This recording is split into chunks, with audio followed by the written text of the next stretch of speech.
البدع والأهواء، أهل البدع العقائدية وأهل البدع السياسية. نقول بيننا وبينكم السلف، بيننا وبينكم الكتب، كان فيقول البدع بيننا وبينكم. Bismillahirrahmanirrahim. Alhamdulillahi hamdan katsiran tayyiban mubarakan fih, kama yuhibbu rabbuna wa yarallah. Asyhadu an la ilaha illallah wahdahu la syarika lah, wa asyhadu anna Muhammadan abduhu wa rasuluh sallallahu alaihi wa ala alihi wa ashabihi wa man tabi'ahum bi ihsanin ila yaumiddin. Ya ayyuhalladzina amanu taqullaha haqqa tuqatih wa la tamutunna illa wa antum muslimun. Ya ayyuhan nasu taqu rabbakumul ladzi khalaqakum min nafsin wahidah wa khalaqa minha zawjaha wa batha minhuma rijalan katsiran wa nisaa'a wattaqullaha alladzi tasaaluna bihi wal arham innallaha kana 'alaikum raqiba. Ya ayyuhalladzina amanu taqullaha wa qulu qawlan sadida yuslih lakum a'malakum wa yaghfir lakum dhunubakum wa may yuti'illaha wa rasulahu faqad faza fawzan 'azima. Amma ba'du, fa inna asdaqal hadithi kitabullah wa khairal huda huda Rasulillah sallallahu alaihi wasallam wa syarrul umuri muhdatsatuha fa inna kulla muhdatsatin bid'ah wa kulla bid'atin dhalalah wa kulla dhalalatin finnar. A'adana Allah wa iyyakum minan nar. Alhamdulillah, segala puji bagi Allah Subhanahu wa taala. Kita memujinya, menyanjungnya atas semua sifat-sifat kesempurnaan yang ada pada Allah Subhanahu wa taala. Demikian pula kita memuji Allah Subhanahu wa taala atas semua nikmat yang dicurahkannya kepada kita. Terkhusus setelah nikmatul Islam wa sunnah, nikmat yang Allah Subhanahu wa taala anugerahkan kepada kita berupa istimrar fi talabil ilm, kesinambungan untuk mempelajari agama Allah Subhanahu wa taala, mempelajari bimbingan-bimbingan Allah Subhanahu wa taala maupun bimbingan Rasulnya sallallahu alaihi wasallam, yang sungguh perkara tersebut merupakan perkara yang sangat bernilai dan bahkan ditegaskan oleh para ulama bahwasanya hadirnya seorang muslim maupun muslimah di majelis ilmu merupakan ibadah yang agung, bahkan lebih utama, lebih agung dari salat-salat sunnah. Karena dengannya seorang mengetahui apa yang Allah Subhanahu wa taala perintahkan untuk dia tunaikan, dan dengannya seorang mengetahui apa yang Allah Subhanahu wa taala untuk dia jauhi, sehingga dengannya dia bisa selamat di dunianya, demikian pula selamat di akhiratnya. Rasulullah sallallahu alaihi wasallam telah tegaskan dalam sabda beliau, "May yuridillahu bihi khairan yufaqihu fid-din." Siapa saja yang Allah Subhanahu wa taala kehendaki padanya kebaikan, maka akan Allah Subhanahu wa taala pahamkan dia terhadap perkara agama. Maka dari sini kita ketahui bahwasanya pemahaman seorang muslim maupun muslimah terhadap agamanya ini berbanding lurus dengan kebaikan diri seseorang. Dan pemahaman yang dimaksud dalam hadis Rasulullah sallallahu alaihi wasallam adalah pemahaman yang membuahkan amal. Bukan hanya pemahaman yang berupa wawasan, tapi pemahaman yang membuahkan amal. Karena itulah yang dipuji dalam sekian banyak ayat maupun sekian banyak hadis Nabi sallallahu alaihi wasallam. Yang dipuji dari mereka-mereka yang memiliki ilmu adalah mereka-mereka yang beramal dengan ilmunya. Dan alhamdulillah pada pertemuan-pertemuan yang lalu kita telah selesai dari pembahasan tentang hukum-hukum taharah bagi para wanita. Yang pembahasan ini merupakan pembahasan yang penting untuk setiap muslimah mengilmuinya. Karena telah kita ketahui bahwasanya taharah merupakan syarat utama untuk sahnya ibadah yang lain, yaitu salat. Rasulullah sallallahu alaihi wasallam telah bersabda, la tuqbalu salatun bighairi tuhur. Tidak akan diterima satu salat pun tanpa taharah. Makanya keabsahan taharah, kebenaran taharah dari seorang muslim maupun muslimah merupakan perkara yang sangat penting dan harus diilmui. Dan insyaallah taala pada kesempatan hari ini kita akan memulai pembahasan untuk kitab yang baru, kitab yang membahas tentang perkara penting dalam kehidupan kita, yang lebih luas cakupannya dari pembahasan sebelumnya, yaitu adabul muslimah. Sebagaimana judulnya risalah ini yang dikarang oleh Syekhuna Abu Abdurrahman Abdullah bin Ahmad Al-Iryani hafizahullah ta'ala, yang merupakan salah satu dari kibar para masyayikh yang ada di Yaman, termasuk di antara murid Syekh Muqbil Al-Wadi'i yang awal-awal, dan memiliki kitab-kitab karangan yang banyak yang sangat dibutuhkan oleh kaum muslimin terkait ibadah mereka, adab mereka maupun berkaitan dengan akidah. Maka sungguh merupakan perkara yang patut untuk kita bersyukur pada Allah Subhanahu wa taala atas kemudahan yang Allah berikan sehingga kita bisa mengambil faidah dari apa-apa yang beliau tulis dalam keadaan pengarang masih hidup, sehingga kapan saja kita menemui hal-hal yang rancu atau hal-hal yang kita tidak mengetahuinya, kita bisa langsung bertanya kepada penulisnya. Dan kitab ini kita pilih, yaitu kitab Adabul Muslimah, karena yang pertama cakupan pembahasannya yang sangat kita butuhkan, yaitu terkait masalah adab. Kemudian yang kedua dikarenakan apa yang beliau bawakan di sini adalah hadis-hadis Rasulullah sallallahu alaihi wasallam, sebagaimana kebiasaan para masyayikh kita, di mana mereka berupaya untuk mendekatkan umat dengan bimbingan Rasul sallallahu alaihi wasallam,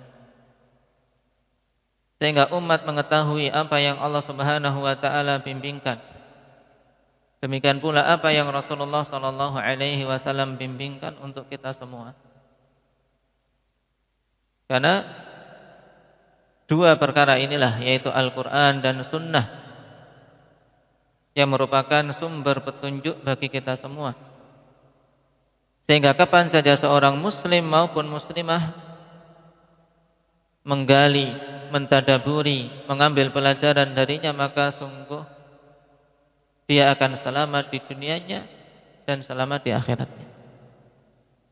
Allah Subhanahu wa taala telah berfirman, "Kitabun anzalnahu ilaika mubarakun liyadabbaru ayatihi wa liyatadzakkara ulul albab."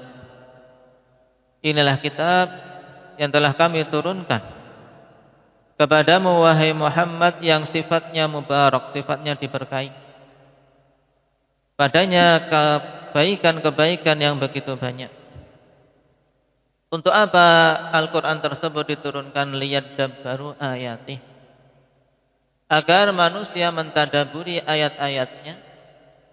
Waliyatadzakkara ulul albab, dan agar orang-orang yang memiliki akal pikiran yang sehat mengambil pelajaran darinya.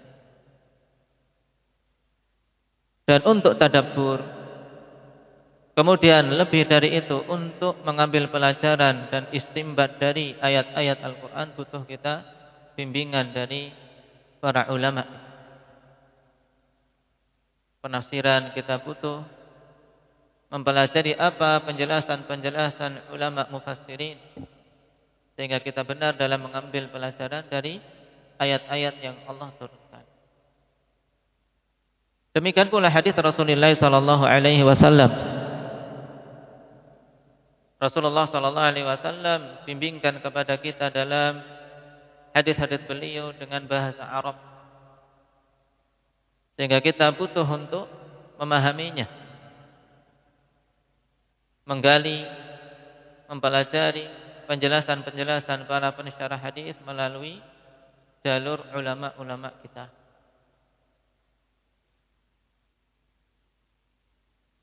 Sehingga tiga perkara ini, yaitu Alkitab dan Sunnah, kemudian bimbingan para ulama dalam memahami keduanya, merupakan hal yang tidak bisa lepas dari kehidupan penuntut ilmu. Untuk kita bisa benar dalam mengambil bimbingan Allah Subhanahu wa taala maupun Rasulnya. Naam. Syekh hafizahullah taala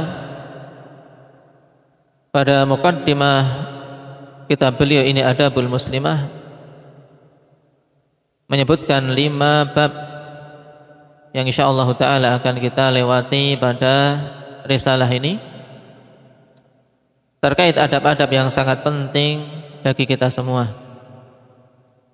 Maka kita memohon pada Allah Subhanahu wa taala, semoga Allah Subhanahu wa taala berikan kemanfaatan kepada kita semua dalam mempelajari hukum-hukum yang mulia tersebut.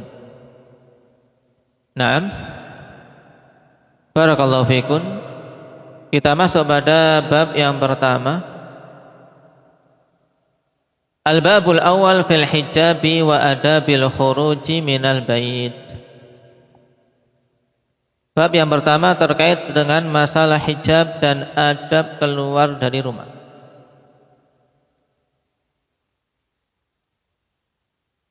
Al-awwal wujubul hijab. Yang pertama terkait masalah wajibnya berhijab.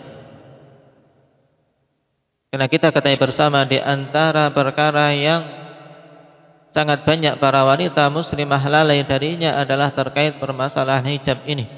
Nasallallahu al-afiyata wassalam. Maka sungguh di antara adab yang pertama untuk kita ingatkan adalah tentang masalah tersebut. Allah Subhanahu wa taala telah berfirman, "Ya ayyuhan nabi, qul li azwajika wa banatika wa nisa'il mu'minin yudnina 'alaihinna min jalabibihin.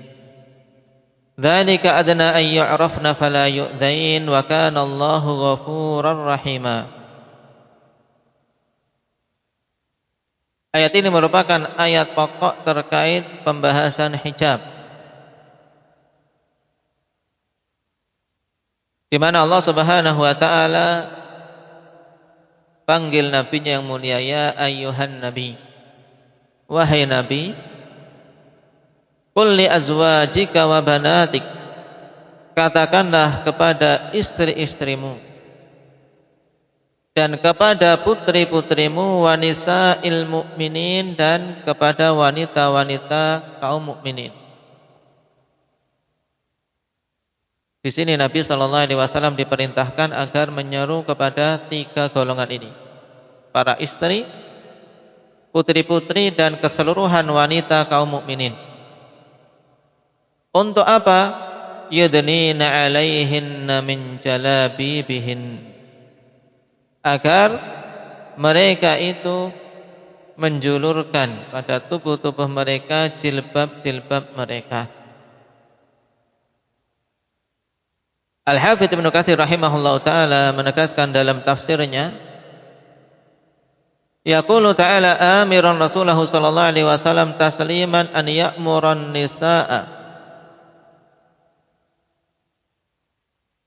Yaqulu ta'ala amiran rasulahu sallallahu alaihi wasallam taslima an ya'muran nisa'al mu'minat khasatan azwajahu wa banatih li syarafihin bi an yudnina 'alaihinna min jalabibihin.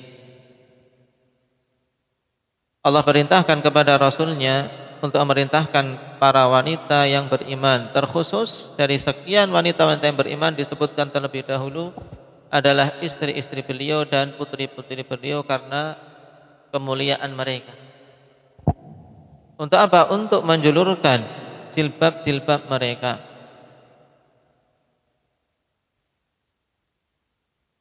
Kenapa? Kata Allah Subhanahu wa taala dalam kelanjutan ayat, "Dzalika adna ay yu'rafna fala yu'dzain wa kana Allahu ghafurar rahima." Yang demikian tersebut karena lebih dekat untuk mereka bisa dikenali. Dikenali bahwasanya ini adalah wanita-wanita yang afifat, wanita-wanita yang menjaga kehormatan dari wanita-wanita yang tidak menjaga kehormatannya. Bisa dikenali ini wanita-wanita yang mulia dan itu wanita-wanita yang rendahan dari jilbab mereka. Nah, kata Ibnu Katsir, liyatamayyazna an simati nisa'il jahiliyah wa simatil ima, agar para wanita-wanita mukminah itu terbedakan. Maka ini perhatikan ya ma'syaran nisa, sungguhnya memakainya kalian jilbab yang Allah Subhanahu wa taala perintahkan tersebut adalah agar para wanita tadi terbedakan dari ciri khas wanita jahiliyah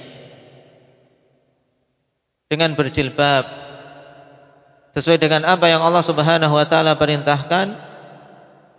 Para wanita mukminah terbedakan dari wanita-wanita jahiliyah. Kemudian juga wasimatil ima, dan terbedakan dari wanita-wanita budak. Maka sepantasnya bagi setiap muslimah untuk merasa bangga dengan hidayah dari Allah Subhanahu wa taala di mana mereka bisa berjilbab dan berhijab. Dengan itu mereka keluar dari perbuatan-perbuatan wanita jahiliyah dan terbedakan dari wanita-wanita rendahan, para budak. Wa kana Allahu ghafurar rahima, atau sebelum itu fala yu'dzain, sehingga mereka tidak diganggu. Ini hikmah berikutnya. Mereka tidak diganggu karena kewibawaan dengan jilbab yang mereka pakai, dan Allah Subhanahu wa taala adalah zat yang Maha Pengampun lagi Maha luas rahmatnya.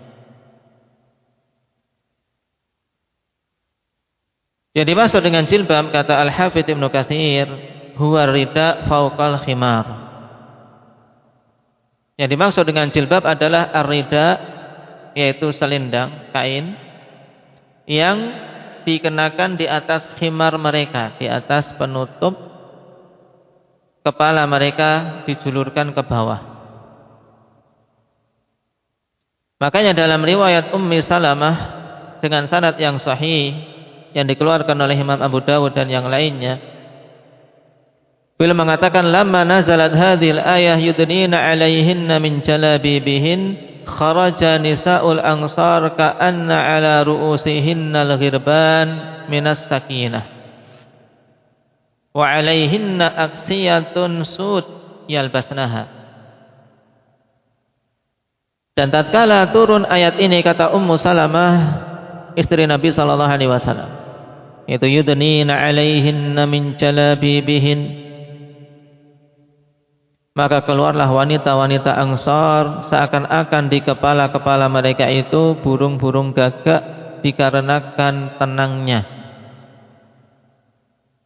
Tenang. Sehingga burung seakan-akan ada di kepala mereka tidak terbang karena tenang. Dan atas mereka pakaian-pakaian yang berwarna hitam yang mereka kenakan. Pada riwayat Ummi Salamah ini terdapat faedah bagaimana para wanita sahabiyah ketika turun perintah untuk berhijab, mereka dengan serta-merta menunaikannya. Dengan serta-merta menunaikannya. Karena memang mereka tahu Allah Subhanahu wa taala tetapkan tersebut bukan untuk mempersulit gerakan mereka, bukan untuk menjadikan mereka terbelakang, tapi untuk menjadikan mereka sebagai hamba-hamba yang mulia yang terjaga kehormatannya.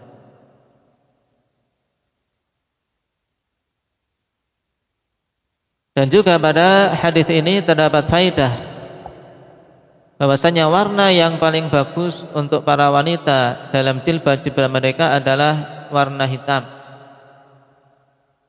yang padanya sakinah, padanya ketenangan. Walaupun diperbolehkan untuk seorang wanita memilih warna yang lain selama warna tersebut bukan warna-warna yang memicu syahwat bagi orang yang melihatnya. Tapi warna yang paling bagus yang dipilih oleh para sahabiyah tersebut adalah aksiyatun sud, yaitu pakaian dari kain-kain yang berwarna hitam. Adapun makna dari dzalika adna ayyurafna fala yu'dzain, kata Ibnu Katsir rahimahullah, idza fa'alna dzalika 'urifna annahunna hara'ir lasna bi'ima'in wala 'awahir. Sungguhnya para wanita apabila menunaikan hal tersebut, maka akan diketahui bahwasanya mereka itu adalah wanita-wanita merdeka, bukan dari wanita-wanita budak, bukan pula wanita-wanita pelacur. Maka hendaknya sadari kemuliaan hijab yang Allah Subhanahu wa taala wajibkan atas para wanita untuk memuliakan mereka, bukan untuk menjadikan mereka terbelakang atau menjadikan mereka terkekang sebagaimana tuduhan-tuduhan dari orang-orang orientalis barat, maupun mereka-mereka dari kalangan kaum muslimin yang mengedepankan hawa nafsu daripada bimbingan Allah Subhanahu wa taala.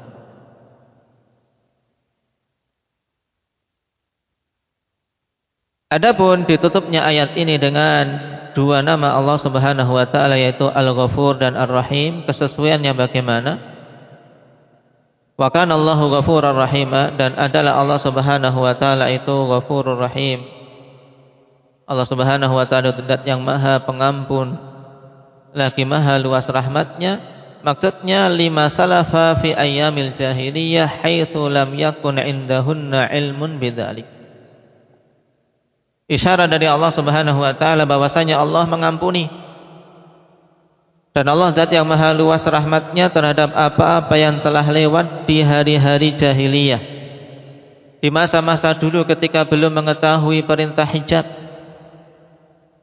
ketika mereka belum mengetahui, belum mengilmui tentang wajibnya para wanita untuk berhijab, maka Allah Subhanahu wa taala Maha Pengampun. Maka demikian pula kita, ketika dulu sebelum mengenal dakwah, belum mengenal bimbingan dari Rasulullah SAW yang agung ini, bimbingan dari Allah Subhanahu wa taala yang mulia ini, sebagian dari kita belum mengenal hijab, masih keluar dengan keadaan membuka auratnya dan hal-hal yang lain dari kesalahan-kesalahan dan pelanggaran-pelanggaran syariat, maka Allah Subhanahu wa taala hibur kita. Di akhir ayat ini Allah katakan wa kana Allahu ghafurur rahim. Allah Subhanahu wa taala Maha Pengampun. Selama hamba mau memohon ampunan kepada Allah Subhanahu wa taala dengan jujur, maka Allah akan mengampuninya. Demikian pula Allah Subhanahu wa taala zat yang maha luas rahmatnya. Nah, ayat ini dinamakan dengan ayatul hijab, karena padanya perintah dari Allah Subhanahu wa taala untuk nabinya agar memerintahkan para wanita-wanita mukminah yang diawali dari istri beliau dan putri-putri beliau agar mereka mengenakan jilbab. Dikatakan oleh Imam As-Sa'di rahimahullahu taala, yang dimaksud dengan jilbab wa hunnal lati yakun fawqa thiyabi min hafatin wa khimarin wa ridain wa nahwi ayyughattina biha wujuhahunna wa sudurahun. Ini hakikat jilbab. Kata beliau rahimahullahu taala, yang dimaksud dengan jilbab yaitu yang ada yang dipakai di atas pakaian mereka, yaitu ada pakaian dalam, pakaian rumahan, kemudian dia memakai di atasnya pakaian berupa milhafah, yaitu seperti selimut untuk menyelimuti diri, atau pada masa kita yang menggunakan pakaian luar yang diistilahkan dengan jubah, kemudian memakai khimar, yaitu kerudung atas, warida, kemudian selendang untuk menutupi, dijulurkan dari atas ke bawah, dan yang semisalnya. Intinya yughattina biha wujuhahunna wa sudurahun, yaitu kain tersebut para wanita menutup dengannya wajah-wajah mereka dan dada-dada mereka, sehingga wajah mereka tidak dilihat oleh para laki-laki yang bukan mahramnya. Demikian pula lekuk-lekuk tubuh mereka tidak dilihat oleh laki-laki yang tidak halal untuk melihatnya.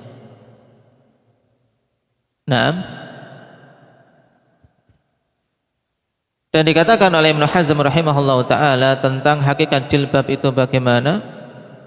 Wal jilbab fi lughatil Arab allati khatabana biha Rasulullah sallallahu alaihi wasallam huwa ma ghatta jami'al jismi la ba'dah.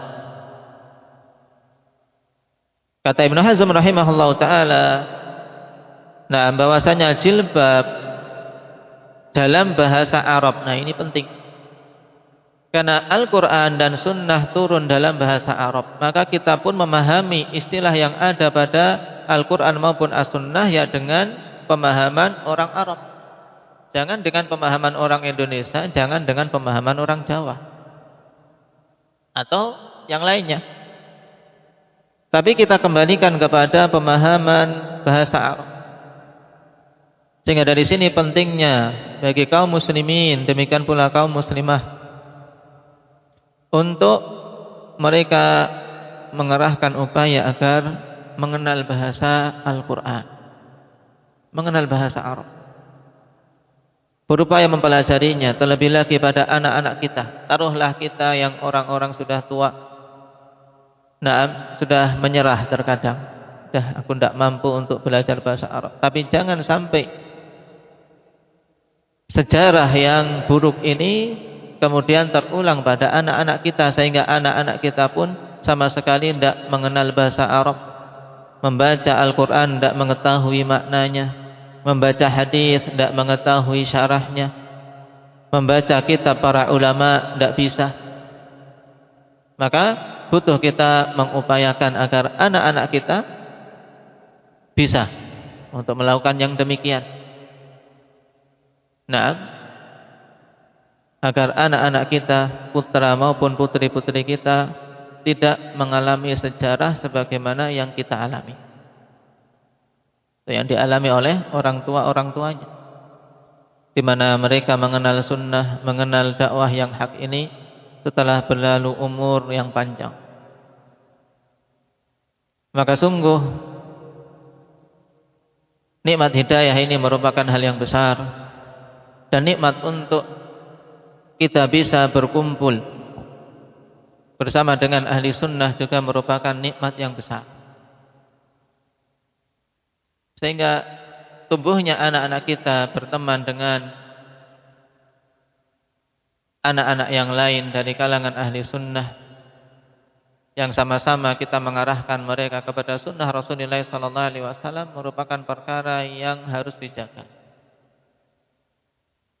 Walaupun yang namanya dalam pergaulan mesti akan ada singgungan. Terkadang yang namanya anak ada perkelahian sama anak, atau ada kericuhan. Tapi selama sama-sama mau untuk mengembalikan dalam jalan keluarnya kepada apa yang dipimpinkan oleh Allah dan Rasulnya, maka mesti akan tercapai kebaikan. Nah, memang waja'alna ba'dakum li ba'din fitnatan atasbirun.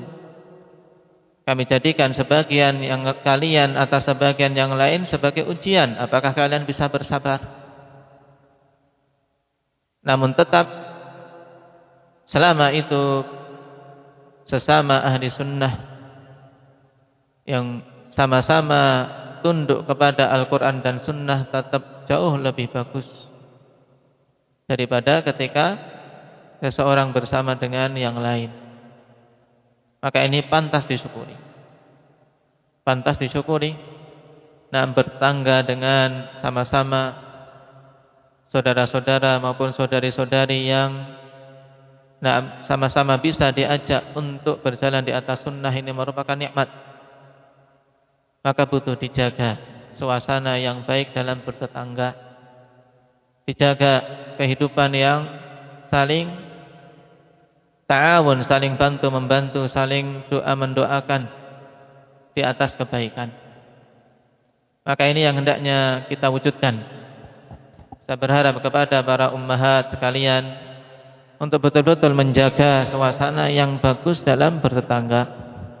Dan juga yang sangat penting adalah untuk menjaga husnudzan, menjaga untuk berprasangka baik kepada saudari-saudarinya. Karena sungguh di antara celah yang paling lebar bagi syaitan untuk menimbulkan ketidaknyamanan pertama kali, kemudian untuk menimbulkan keretakan ukhuwah pada tahapan berikutnya adalah dimulai dari suudzon, dari prasangka buruk. Mendapati berita atau mendapati ungkapan dari saudarinya padahal mungkin niatannya bagus, tapi ketika suasana hati tidak nyaman sehingga muncul suudzon, maka hendaknya ditepis. Apa-apa yang muncul dari syaitan tersebut hendaknya ditepis, karena sungguh yang demikian itu hanya merugikan diri sendiri. Hanya merugikan diri sendiri, dan hanya akan menjadi korban dari bidikan syaitan, akan terjauhkan dari kebaikan. Na'am, barakallahu fikun. Ini tanbih penting agar kita betul-betul menyadari betapa besarnya nikmat untuk bisa sama-sama menjalani bimbingan Allah Subhanahu wa taala dan Rasulnya, sama-sama untuk bisa menegakkan sunnah pada diri kita, di keluarga kita, dan di lingkungan kita. Nah, kita kembali kepada perkataan Ibnu Hazm tentang hakikat jilbab dalam bahasa Arab, yang Allah Subhanahu wa taala mengajak kita berbicara dengannya dalam Al-Qur'an. Allah perintahkan kita, Allah bimbing kita di dalam Al-Qur'an dengan bahasa Arab. Nah, apa makna jilbab? Yaitu huwa ma ghatta jami'al jismi la ba'dah. Yang dimaksud dengan jilbab adalah apa-apa yang menutup keseluruhan jasad. Keseluruhan jasad, bukan sebagiannya. Bukan cuma menutup atas saja. Sehingga keliru istilah jilbab dalam bahasa Indonesia, yaitu hanya kerudung atas. memakai jilbab yaitu maksudnya hanya memakai kerudung atas saja, setelah itu pakaian bawahnya pakai celana jin sampai mata kaki atau sampai betis. Ini tidak berjilbab namanya. Yang dimaksud dengan jilbab ma ghatta jami'al jismi la baqah.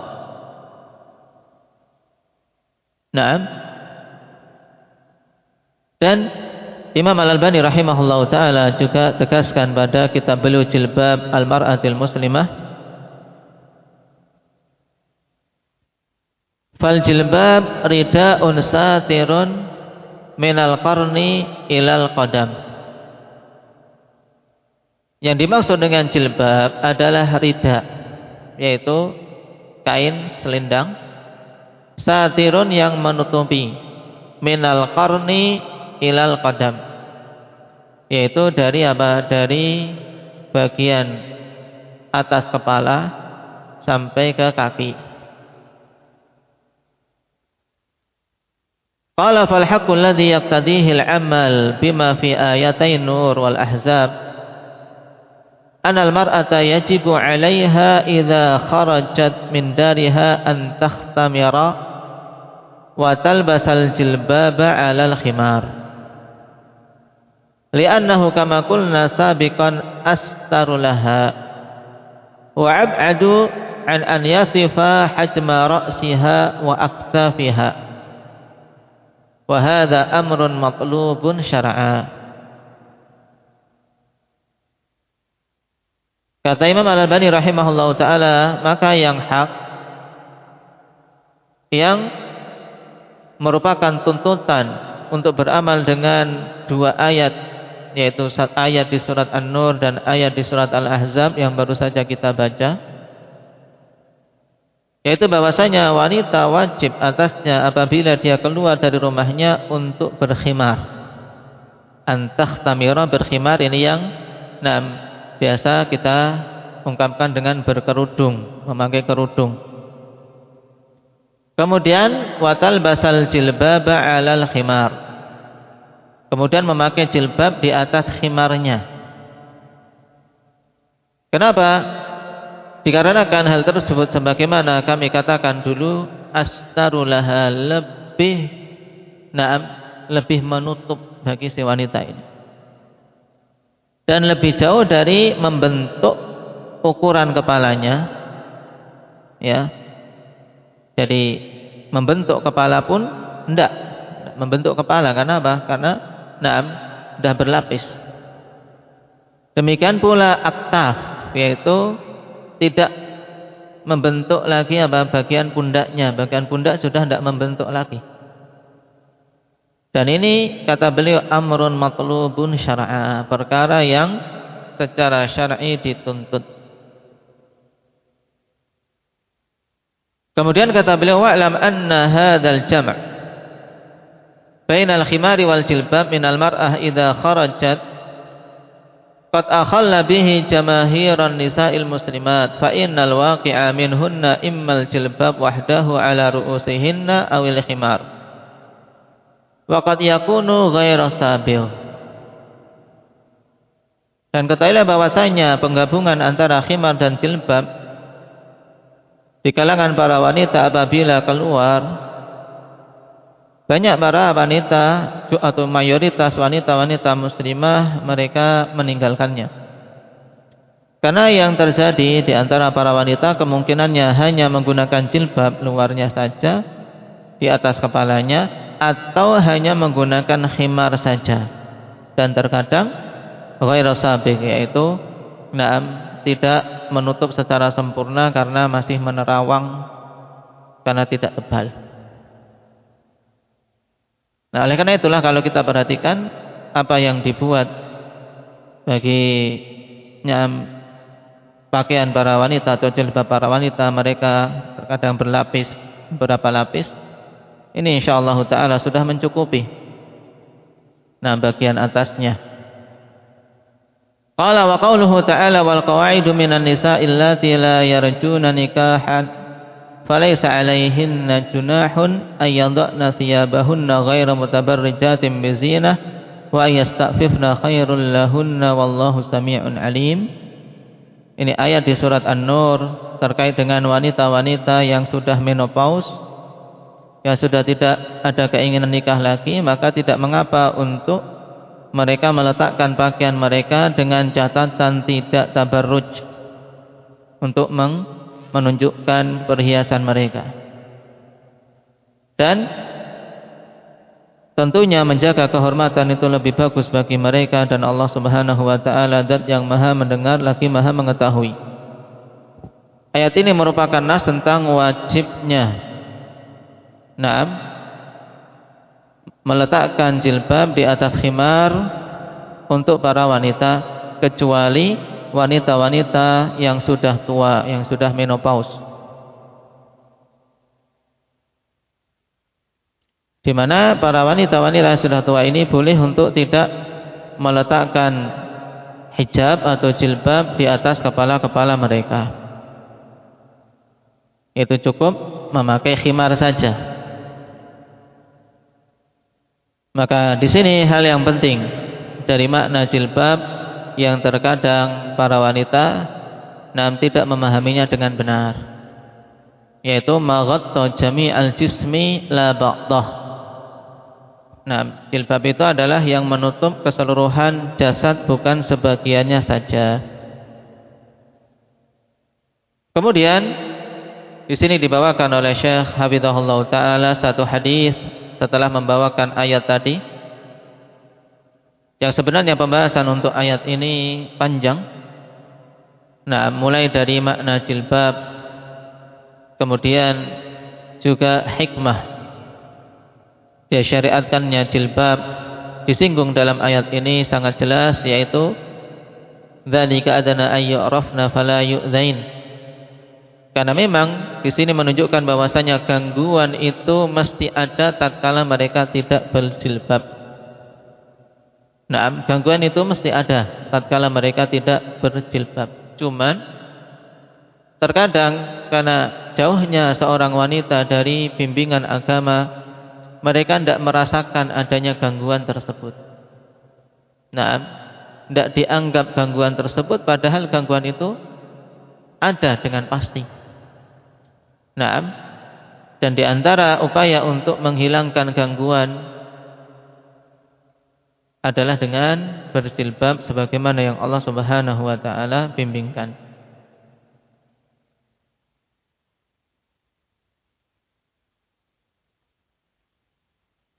Kemudian Syekh membawakan satu hadis, kita baca, dan bagus bagi para akhwat, para ummahat untuk menghafalnya.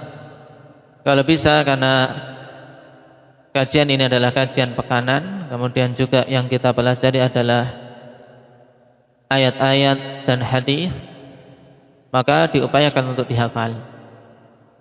Sehingga mungkin ada waktu sebelum dimulai kajian, misalnya 15 menit atau setengah atau 30 menit sebelum dimulai, para akhwat berangkat jam 10 misalnya, kemudian untuk setoran atau untuk menghafal terlebih dahulu di majelis, kemudian disetorkan.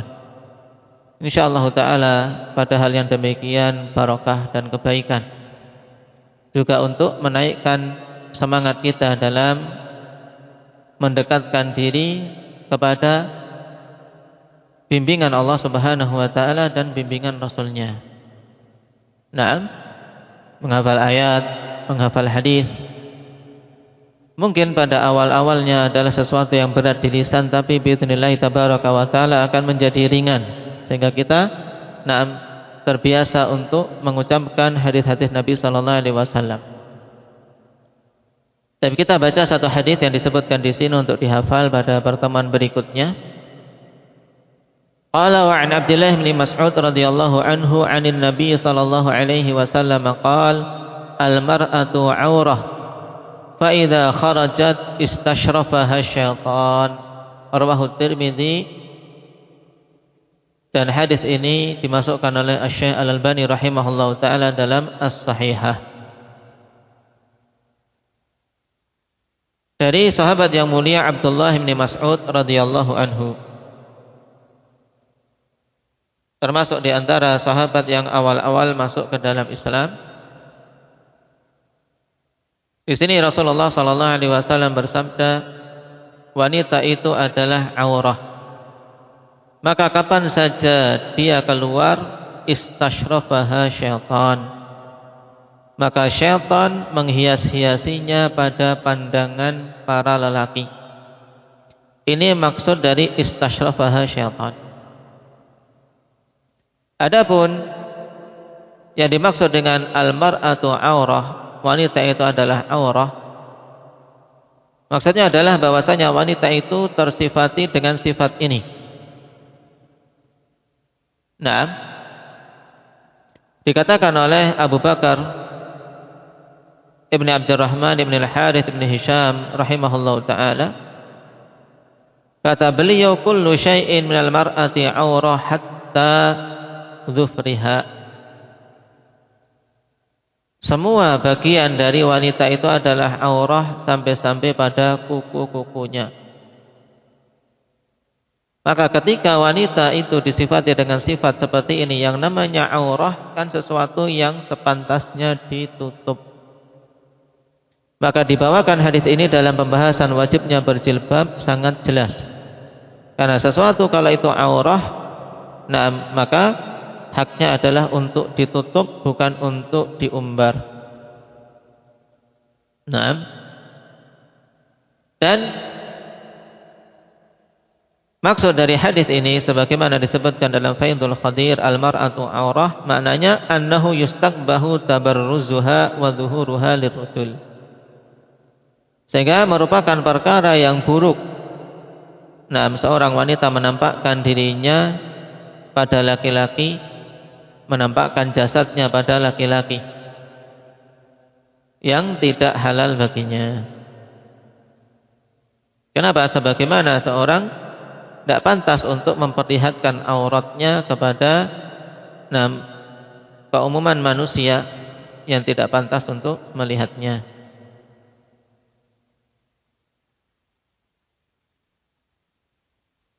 Dikatakan oleh Imam At-Tibi rahimahullahu ta'ala ketika menjelaskan tentang fa'idha kharajat istashrafaha syaitan, apabila wanita ini keluar, maka syaitan akan menghias-hiasi wanita tersebut di pandangan para lelaki. Walaupun mungkin sebenarnya secara hakikatnya dia adalah seorang yang tidak terlalu cantik.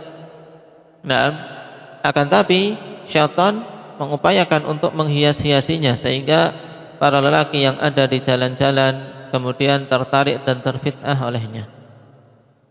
Nah, apalagi mereka-mereka yang keluar sengaja memang dari luar, dari rumah untuk apa? Untuk memperlihatkan diri mereka dan memperlihatkan bahwasanya mereka itu cantik, mereka itu bagus dan seterusnya.